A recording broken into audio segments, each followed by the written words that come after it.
Welcome to Up1 Auto Accessories Shop. Good day ulit mga kapuan. Ito, may client kami dito, yung Day Accent po.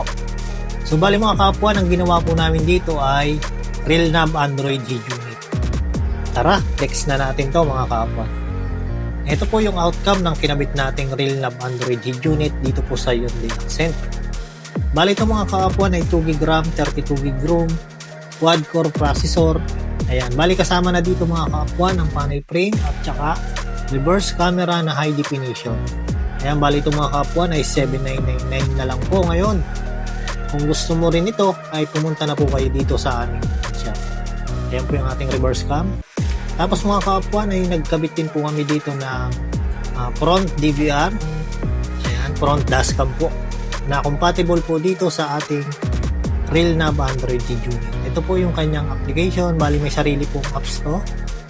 So bali mga kapuan, ito na po ang magiging monitor ng front DVR. So kung magpi-playback po kayo, dito na po mismo sa ating Android head unit. Para sa mga katanungan at ibang car accessories inquiry, message lang po kayo dito sa ating page or pumunta po kayo dito sa aming shop. Hanggang dito na lang mga kapuan, mag-iingat po kayo. Salamat!